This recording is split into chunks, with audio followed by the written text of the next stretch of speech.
নিৰ্বাচনী সভা অনুষ্ঠিত কৰিছোঁ। আপোনালোক আটাইয়ে জানে যে অহা 4, 5 আৰু 6 ডিচেম্বৰ তাৰিখে সমগ্ৰ ৰেলৱে ট্ৰেড ইউনিয়নৰ প্ৰশাসনীয় স্বীকৃতিৰ বাবে নিৰ্বাচন অনুষ্ঠিত হ'ব। আৰু সেইকাৰণে আমি আজি আপোনালোকৰ ওচৰত আশীৰ্বাদ বিচাৰি আহিছোঁ।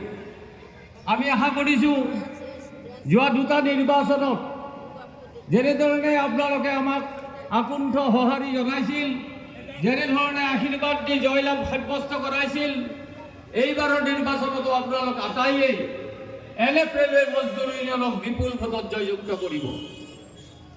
বন্ধুসকল, NF ৰেলৱে মজদুৰ ইউনিয়নৰ এখন সংগ্ৰামী ইতিহাস আছে।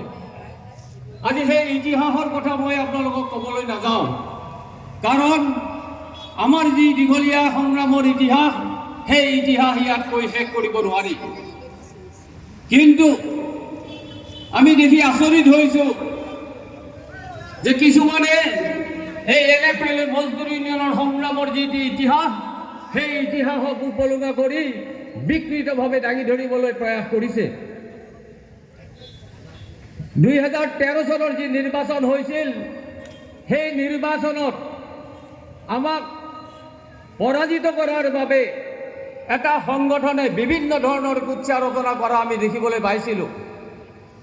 এগৰাকী ব্যক্তি, যিগৰাকী ব্যক্তি ওৰেটো জীৱন শ্ৰমিকৰ হকে কাম কৰি গ'ল, যিগৰাকী ব্যক্তি আমি সকলোৱে আমাৰ পিতৃপুৰুষৰ নিচিনা আছিলে, যিগৰাকী ব্যক্তিক মানুহে সদায়ে সন্মান কৰি আহিছিল, সেইগৰাকী ব্যক্তি উমৰামল পুৰোহিতৰ নামতো বিভিন্ন ধৰণৰ অপপ্ৰচাৰ চলোৱা হৈছিল। এইবাৰ আকৌ নিৰ্বাচন আহিছে। এইবাৰ আমাৰ অল ইণ্ডিয়া ৰেলৱেমেন্স ফেডাৰেশ্যনৰ সাধাৰণ সম্পাদক শিৱ গোপাল মিশ্ৰৰ নামতো বিভিন্ন ধৰণৰ অপপ্ৰচাৰ চলোৱা দেখিবলৈ পাইছোঁ। আজি UPA সম্পৰ্কে তেওঁলোকে দিল্লীত এটা কথা কয় আৰু NF ৰেলৱেত আন এটা কথা কয়। UPA সম্পৰ্কে দিল্লীত যিখন প্ৰধানমন্ত্ৰীৰ উদ্যোগত সভা অনুষ্ঠিত হৈছিল, যিখন সভাত প্ৰধানমন্ত্ৰীয়ে UPA সম্পৰ্কে ঘোষণা কৰিছিল, সেই সভাত আমাৰ অল ইণ্ডিয়া ৰেলৱেমেন্স ফেডাৰেশ্যনৰ সাধাৰণ সম্পাদকৰ লগতে NFIRৰো সাধাৰণ সম্পাদক উপস্থিত আছিল।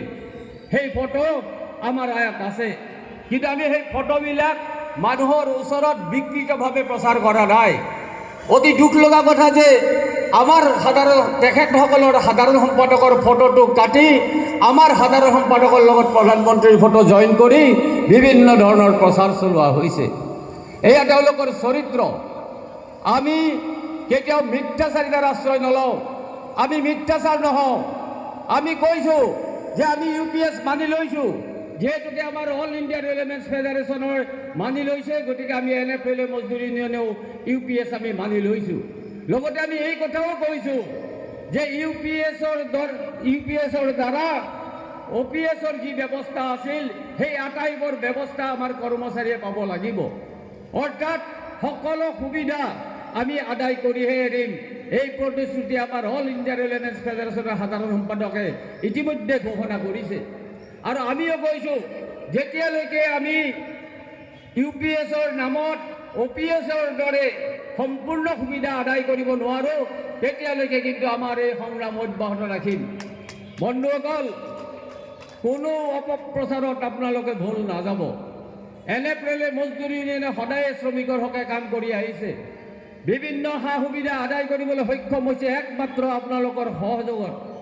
আৰু আমি এতিয়াও আশাবাদী, আমি দৃঢ় আশাবাদী যে আমাৰ যি নতুন চাম কৰ্মচাৰী আছে, তেওঁলোকক আমি পুৰণি পেঞ্চন আদায় কৰি দিবলৈ সমৰ্থ হ'ম। তাৰ বাবে লাগিব আপোনালোকৰ সহায় সহযোগিতা। মই বেছি দীঘলীয়া নকৰোঁ। আমাৰ অল ইণ্ডিয়া ৰেলৱেমেন্স ফেডাৰেশ্যনৰ সাধাৰণ সম্পাদক ডাঙৰীয়া আহিছে আমাৰ মাজলৈ। তেখেতে অতি ব্যস্ততাৰ মাজতো আমাৰ ইয়াত অলপ সময়ৰ কাৰণে অহা বাবে মই NF ৰেলৱে মজদুৰ ইউনিয়নৰ তৰফৰ পৰা তেখেতলৈ কৃতজ্ঞতা জনাইছোঁ আৰু মোৰ চমু বক্তব্য ইমানতে সামৰণি মাৰিছোঁ। শেষত পুনৰ আপোনালোকৰ সহায় সহযোগিতা আমি বিচাৰিছোঁ। ধন্যবাদ। ইনকলাব জিন্দাবাদ। শিব গোপাল মিশ্র জিন্দাবাদ, जिंदाबाद जिंदाबाद কমরেড শিব গোপাল মিশ্র জিন্দাবাদ, जिंदाबाद এলএফএলএ মজদুর ইউনিয়ন জিন্দাবাদ। নমস্কার।